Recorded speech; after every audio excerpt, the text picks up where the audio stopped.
A young girl fighter pilot flew straight into a raging storm. Lightning struck her jet. Her screens went dark. She could see nothing but gray clouds all around her. As she fought to land blind, an F-16 commander's calm voice broke through the static, and what he said next changed everything. Before you watch full story, comment below from which country are you watching. Don't forget to subscribe for more amazing stories. Captain Aisha Raza had wanted to fly since she was 7 years old, standing on the roof of her family's house in Multan, watching fighter jets cut through the evening sky during an air show. Her father, a retired schoolteacher, had lifted her onto his shoulders so she could see better. From that day, she never stopped talking about airplanes. She built paper gliders, memorized the names of every aircraft she could find in books, and spent her college years studying aeronautical engineering before finally earning her wings as a fighter pilot in the Pakistan Air Force. Her path to the cockpit had not been an easy one. At the academy, she was often the only woman in a room full of men who doubted whether she could keep pace with the physical demands of the training, let alone the mental pressure of flying a fighter jet at high speed through unpredictable conditions. She remembered long mornings of physical drills before sunrise, hours spent memorizing checklists until she could recite them in her sleep, and simulator sessions that pushed her to the edge of exhaustion. More than once, instructors had quietly expected her to wash out, the way a few other candidates had before her. Instead, she finished near the top of her class, earning her wings alongside pilots who had once doubted her but who, by graduation day, had become some of her closest friends and fiercest supporters. 10 years later, she was one of the most respected pilots in her squadron, known for her calm nerves and precise flying. She had flown through sandstorms, night missions, and difficult training exercises, but nothing in her career had prepared her for what was about to happen on a stormy evening in late autumn. She often thought back to a training exercise early in her career, a simulated engine failure drill over the desert that had tested her composure in ways the classroom never could. Her instructor had cut the simulated engine without warning at a low altitude, watching to see whether she would freeze or react. She remembered the dry heat of the cockpit, the sweat on her palms, and the voice in her head reciting the emergency checklist step by step until the aircraft was stable again. That exercise had taught her something she would carry into every flight afterward, that the difference between a good pilot and a great one was rarely about talent, but about how quickly discipline could override fear. It began as a routine patrol flight. Aisha was assigned to fly a F-17 Thunder on a surveillance mission along the northern border, checking radar coverage near the mountains. The weather forecast had predicted light clouds with a chance of rain later in the evening, nothing unusual for the season. She took off just after 4 in the afternoon, climbing steadily into a sky that was still calm and clear. For the first 40 minutes, everything went according to plan. She communicated with ground control at regular intervals, reporting her position and altitude.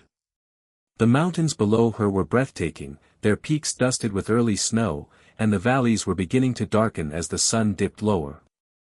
She loved this part of flying most, the quiet moments when the aircraft felt like an extension of her own body, responding to the smallest movement of her hands. But weather in the mountains can change without warning. By the time she reached the halfway point of her patrol route, dark clouds had begun rolling in from the west faster than any forecast had predicted. Within minutes, what had been a clear sky turned into a thick wall of gray. Rain began to hit her canopy, first in scattered drops, then in a steady, hammering downpour. Lightning flickered somewhere in the distance, and the wind picked up, pushing against her aircraft with a force she had to fight constantly to correct. Aisha radioed ground control immediately. "Control, this is Falcon 2-3. I've run into unexpected severe weather. Requesting updated visibility reports and guidance." The response crackled through her headset, distorted by static. "Falcon 2-3, we're seeing the same storm system on radar. It moved in much faster than predicted. Recommend you divert to the nearest airstrip and hold until conditions improve." She checked her instruments and her map. The nearest airstrip was a small forward operating base nestled in a valley, one she had landed at only twice before during training exercises. It wasn't her home base, and it didn't have the same level of ground support, but it was her best option given the fuel she had remaining. Copy, Control. Diverting to Alpha Strip. Requesting they prepare for my arrival. Understood, Falcon 2-3. We're relaying your position now. The flight toward the smaller airstrip should have taken 15 minutes.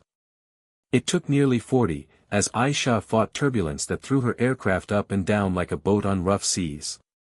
She gripped the controls tightly, running through her training in her mind, reminding herself to trust her instruments rather than her instincts, which told her the aircraft was tilting when it was not. Then, without warning, a bolt of lightning struck close enough that the flash blinded her for a moment and the thunder that followed rattled through the cockpit. Her instrument panel flickered. For a few terrifying seconds, half her displays went dark before slowly coming back online, though not all of them recovered fully. Her primary navigation display was gone. Her radio connection grew weaker, cutting in and out. Control, this is Falcon 2-3, I've taken a lightning strike. I've lost primary navigation and my radio is unstable. Do you copy? Silence. Then a broken response. Falcon, copy, visibility, 0. She couldn't make out the rest.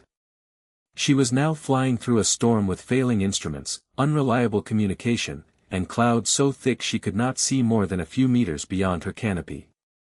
The rain had turned into something closer to a wall of water, and the wind continued to buffet the aircraft. Aisha took a slow breath, the way she had been trained to do in moments of crisis. Panic would not help her. She needed to think clearly and rely on the systems that were still working. Her altimeter was functioning. Her artificial horizon was functioning. Her fuel gauge showed she had perhaps 20 minutes before she would need to land, storm or no storm. She began descending carefully, using her altimeter and her horizon indicator to keep the aircraft level, trusting the numbers over the disorienting sensations the storm created in her body. She knew from her charts roughly where the airstrip should be, and she adjusted her heading based on her last known position and her memory of the terrain. Minutes passed like hours.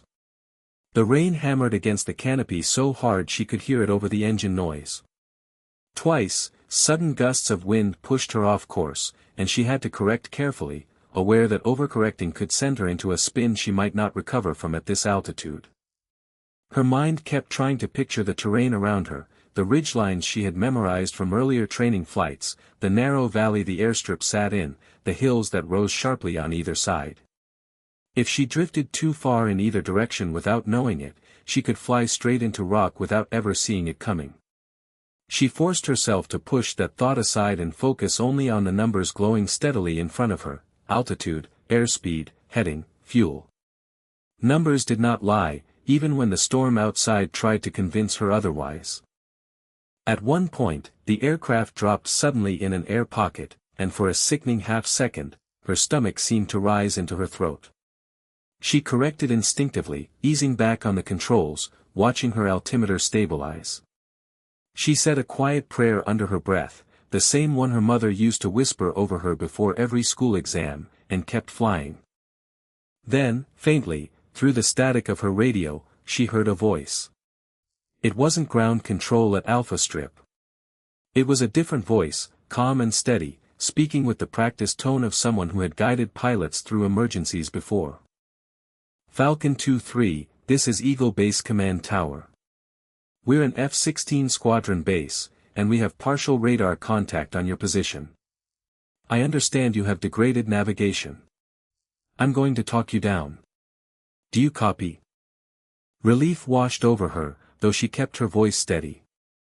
Copy, Eagle Base. I copy you. Falcon 2-3 has partial instrument failure, near zero visibility, fuel for approximately 15 minutes. Understood, Falcon 2-3. My name is Wing Commander Tariq Hassan. I'm going to walk you through this step by step. First, confirm your altitude and heading. She read off her instruments, and he acknowledged, adjusting her course slightly based on radar data his tower could still access even though her own systems were unreliable. His voice remained calm throughout, never rushed, never raising in pitch even as the situation grew more tense. It reminded her of her instructors during flight school, the ones who had taught her that a pilot's voice should never betray fear, because a frightened voice could unravel a pilot's own composure in the cockpit. Falcon 2-3, you're going to begin your descent now. Reduce speed gradually. I have your position on radar, and I will guide your heading. I command the F-16 squadron here at Eagle Base, and I've talked pilots through worse than this, just follow my lead. She followed his instructions precisely, adjusting her throttle, watching her altimeter tick downward. The storm outside remained a thick, gray blur, giving her no visual reference at all. She was, in every sense, flying blind, trusting entirely in her instruments and the voice guiding her from the ground. You're doing well, Falcon 2-3. Adjust heading 2 degrees left. Copy, adjusting. Good. Maintain current descent rate. You should break through cloud cover in approximately 1 minute. The minute felt endless. Rain continued to lash at her canopy, and turbulence shook the aircraft every few seconds. She kept her hands steady, her breathing controlled, focusing only on the numbers in front of her and the voice in her ear. A sudden crosswind gust rocked the aircraft hard to the right, and she corrected instantly, her hands moving almost without conscious thought, the way years of training had trained her muscles to respond faster than her fear could. Falcon 2-3, you're drifting slightly right of the approach corridor. Correct 3 degrees left. Copy, correcting 3 degrees left. That's it. Steady as you are. You're closer than you think. Then, gradually, the gray around her began to lighten, and she caught her first glimpse of the ground below, dark shapes of hills and, further ahead, a runway outlined by dim emergency lights that the base crew had switched on to help guide her in. Eagle Base, I have visual on the runway. Copy, Falcon 2-3. You're cleared for approach. Runway lights are on, emergency crews are standing by as a precaution. Bring her in steady. She adjusted her approach angle, fighting the crosswinds that threatened to push her off the centerline. Her hands moved with practiced precision even as her heart pounded harder than it had in years. The runway grew larger in her vision, rain still streaking across her canopy, but she could see enough now to trust her eyes alongside her instruments. She could make out the shapes of fire trucks positioned along the runway edge, their lights flashing faintly through the downpour, a quiet reminder of how seriously the base was treating her arrival. The landing gear touched down with a hard but controlled jolt, and she immediately engaged her brakes, fighting the wet runway surface as the aircraft decelerated.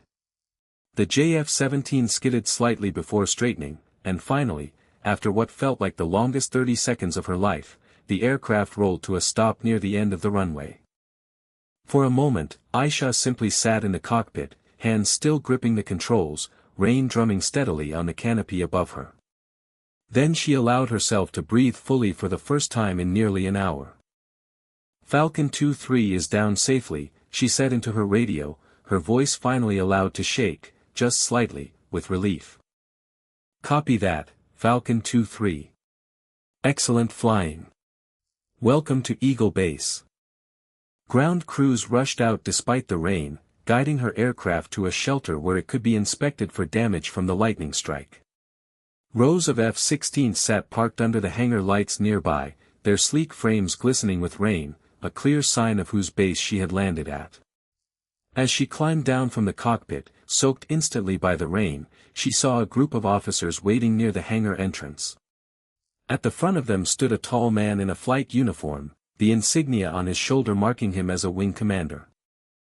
He stepped forward as she approached, extending his hand. Wing Commander Tariq Hassan, he said.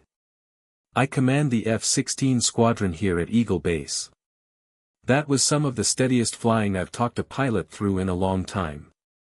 Aisha shook his hand, still catching her breath. Thank you, sir. I couldn't have brought her down without your guidance. He gave a small, approving nod, studying her for a moment before speaking again. You kept your composure through a full instrument failure and near zero visibility. That's not something we can teach easily. That's something a pilot either has or doesn't. Around them, ground crew technicians moved quickly, wheeling equipment toward her aircraft, calling out instructions to one another as they began the inspection. Someone brought her a towel, and she wiped the rain from her face, aware that her hands were still trembling slightly from the adrenaline of the last hour. She was led inside, given dry clothing and a hot cup of tea while the base's maintenance crew inspected her aircraft. The lightning strike had damaged part of her navigation system and communication array, but the airframe itself was intact, and after a thorough inspection, the technicians confirmed she would be able to fly it back to her home base once the storm passed and repairs were completed. The chief maintenance officer, an older man with decades of experience working on both F-16s and JF-17s, walked over to update her personally once his team had finished their initial assessment. "You're lucky, Captain," he said, wiping grease from his hands with a cloth. "That strike hit close to your radar dome. A few inches closer and we might be having a very different conversation right now. We'll have the navigation array swapped out and tested before morning." Aisha thanked him, still feeling the weight of just how narrow her margin for disaster had been. It was a sobering thought, one she tucked away alongside the rest of the night's lessons, to reflect on later when the adrenaline had fully faded. That evening, as the storm continued outside, Aisha sat in the small dining hall of the forward base with a handful of officers stationed there. Wing Commander Hassan joined her at the table, along with two other pilots from the base who had heard about the emergency landing over the radio traffic. "I have to admit," Hassan said, stirring his tea, "when I heard zero visibility, partial instrument failure, I expected the worst. We don't often get pilots landing safely under those conditions, especially with a lightning strike thrown into the mix." "I kept thinking about my training," Aisha admitted. "Trust the instruments, not your instincts. It's simple to say and much harder to do when the aircraft feels like it's tilting every few seconds." One of the younger pilots at the table, a lieutenant named Farhan, spoke up. "How long have you been flying, ma'am?" 10 years, she said. "Started right after the academy. Fighter jets from day one." "That's impressive," Hassan said. "Not many pilots handle a full storm diversion with degraded systems as smoothly as you did tonight. I'll be recommending a commendation for your handling of the emergency." Aisha shook her head slightly, more out of humility than disagreement. "I just did what I was trained to do, sir. The credit belongs just as much to your guidance from the tower."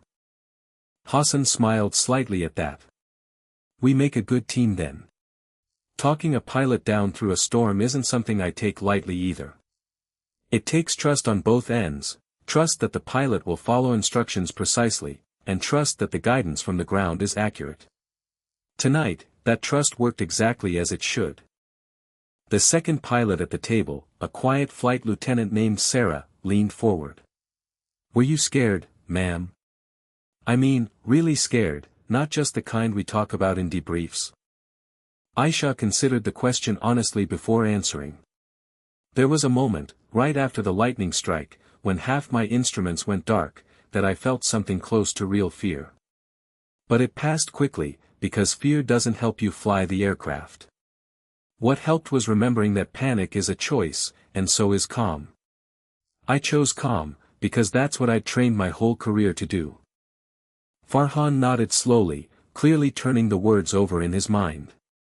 "I hope I remember that the first time something like this happens to me." "You will," Hassan said, glancing at the young lieutenant. "Not because you won't be afraid, but because the training becomes instinct long before the fear has a chance to take over. That's the whole point of everything we drill into you during those long hours in the simulator." The storm raged on outside for several more hours, but inside the base, the atmosphere was warm, filled with the kind of easy conversation that follows a shared crisis safely resolved. Aisha found herself talking about her early days in flight school, her father's support despite his initial worries about her chosen career, and the long hours of training that had prepared her, in ways she hadn't fully appreciated until tonight, for exactly this kind of emergency. She told them about the day she had called her father from the academy, exhausted and doubting whether she had made the right choice, and how he had simply told her that birds don't ask permission from the sky, they just learn to trust their wings. It was a small memory, but one she carried with her into every cockpit she had flown since. Hassan listened quietly, nodding now and then, and admitted that his own path into the Air Force had been shaped by a similar piece of advice from an uncle who had served decades earlier as a young fighter pilot himself. By midnight, the rain had softened to a gentle drizzle, and the wind had died down considerably. The maintenance crew informed her that her aircraft's navigation system had been temporarily repaired enough for a short flight back to her home base the following morning, once full daylight and clearer skies made the journey safer. She spent the night in the base's guest quarters, a small but comfortable room reserved for visiting personnel. Sleep came slowly at first, her mind still replaying the tense minutes of the storm, the flash of lightning, the silence before Hassan's voice broke through the static. But eventually, exhaustion won over adrenaline, and she slept soundly until early morning light filtered through the window. The next day dawned clear and calm, as if the storm from the night before had been nothing more than a distant memory. Aisha walked out to the runway where her aircraft had been prepared for the return flight, its canopy gleaming under the morning sun, the storm damage repaired just enough to make the short journey home safely. Wing Commander Hassan was there to see her off, standing near the aircraft with a small group of base personnel who had gathered to watch her departure. As she approached, dressed once more in her flight suit, he stepped forward. "I wanted to see you off personally," he said. "It's not every day we get to watch a pilot walk away from a night like that with nothing more than a good story to tell." "Thank you again, sir, for everything," Aisha said. "I won't forget your voice guiding me through that storm." Hassan nodded. "And I won't forget how steady you kept that aircraft through it. That kind of composure under pressure, that's rare, and it's exactly what this Air Force needs more of." He glanced toward the mountains in the distance, now clearly visible under the morning sun, and spoke again, more thoughtfully this time. "You know, in this job, we talk a great deal about aircraft and systems and procedures. But at the end of the day, it comes down to the person in the cockpit.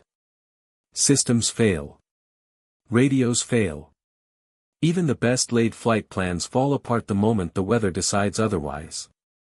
What doesn't fail, if you've built it properly, is the discipline inside the pilot. Last night, yours held." Aisha absorbed his words quietly, aware that she would carry them with her for a long time. "I hope I can pass that on to the pilots I train one day, sir." "You will," Hassan said simply. "I have no doubt about that."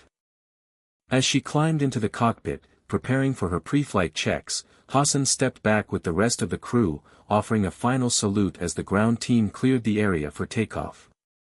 Aisha returned the salute, then focused on her instruments, running through her checklist with the same careful precision she always did, though tonight's, or rather, last night's, experience had given her an even deeper appreciation for the routine she sometimes took for granted.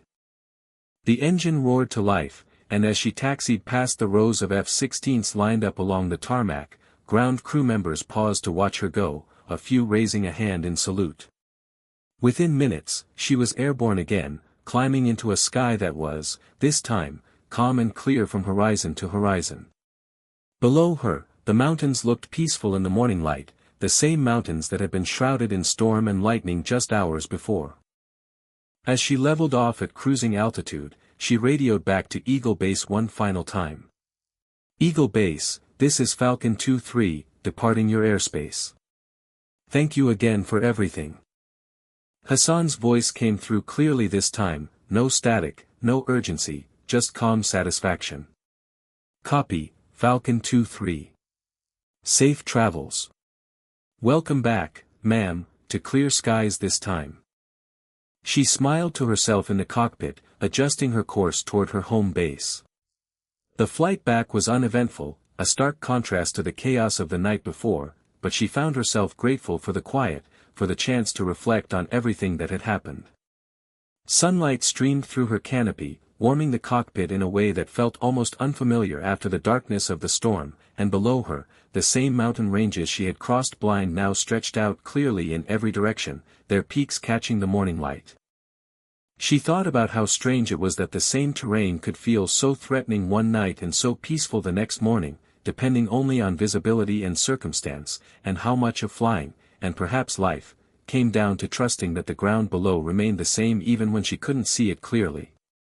It was a thought she would return to many times in the years that followed, whenever new challenges tested her composure in ways that had nothing to do with aircraft or weather at all.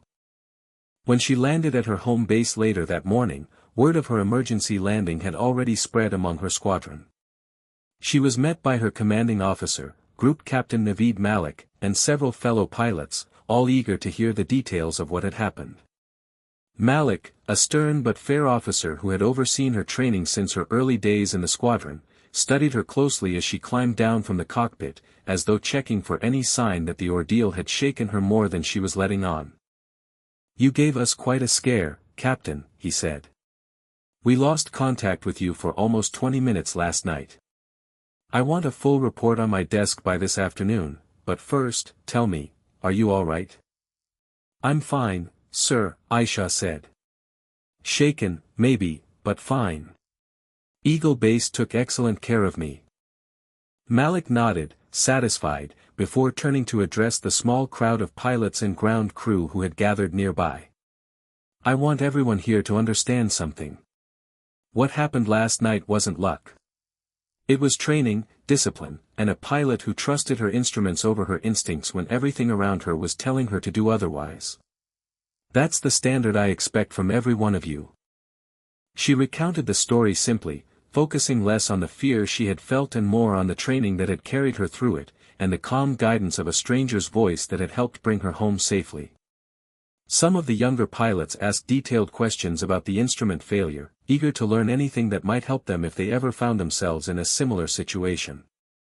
She answered each question patiently, aware that this, too, was part of her responsibility now, not just to fly well, but to help others learn from what she had survived.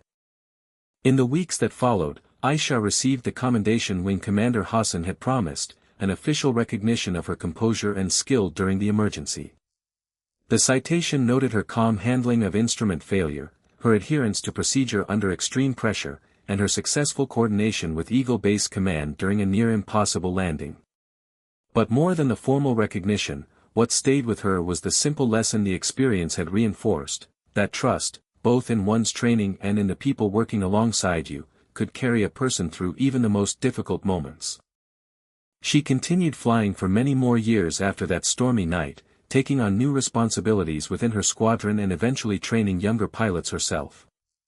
Whenever she taught new recruits about handling emergencies, she often returned to the story of that night, the lightning strike, the failing instruments, the blind descent through clouds so thick she could see nothing but gray, and the steady voice that had guided her home. Years later, standing in front of a new class of cadets at the same academy where she had once doubted herself, she would tell them that the most important instrument in any cockpit was not the altimeter or the artificial horizon, but the pilot's own mind. Aircraft could be repaired, radios could be replaced, but a pilot who panicked under pressure could not simply be reset like a failed display. She told them about Eagle Base, about Wing Commander Hassan's calm voice cutting through the static, and about the simple lesson that had stayed with her ever since, that trust, once built through discipline and practice, becomes the one thing a storm can never take away. One young cadet, a girl not much older than Aisha, had been on the day of the air show that first set her dreaming of the sky, once asked her whether she had ever been afraid enough to want to quit. Aisha smiled at the question, remembering her own uncertain nights at the academy, and told her honestly that fear had visited her many times over the years, in cockpits and in life, but that she had learned fear was not something to defeat once and be done with. It returned every time the stakes were high enough to matter, and the goal was never to eliminate it entirely, but to keep flying anyway, trusting the training beneath the fear. She never forgot Wing Commander Hassan's words that morning as she departed Eagle Base, a simple welcome, spoken not at the beginning of her ordeal, but at its true end, when the skies had finally cleared and she was flying home safely, no longer blind, no longer uncertain, but simply a pilot doing what she had always loved, now with an even deeper understanding of what it truly meant to trust the instruments, trust her training, and trust the voice that had never once wavered, even when everything else around her had. And every time she flew after that, especially through difficult weather, she remembered that even in the moments when visibility drops to nothing and every instinct feels unreliable, a calm mind, steady hands, and the guidance of those who trust and support you can bring anyone safely home. Long after her active flying days had given way to a role training the next generation of pilots, she kept a small, worn photograph on her desk, herself in her flight suit, standing beside her F-17 on the tarmac at Eagle Base the morning after the storm, Wing Commander Hassan and the rest of the base crew standing behind her. It was not a dramatic photograph, nor a particularly clear one, taken quickly on someone's phone before her departure. But to her, it represented everything that mattered most about her chosen profession, not the glory of flight, but the quiet, disciplined trust between a pilot and the people who help bring her home, storm or no storm, every single time.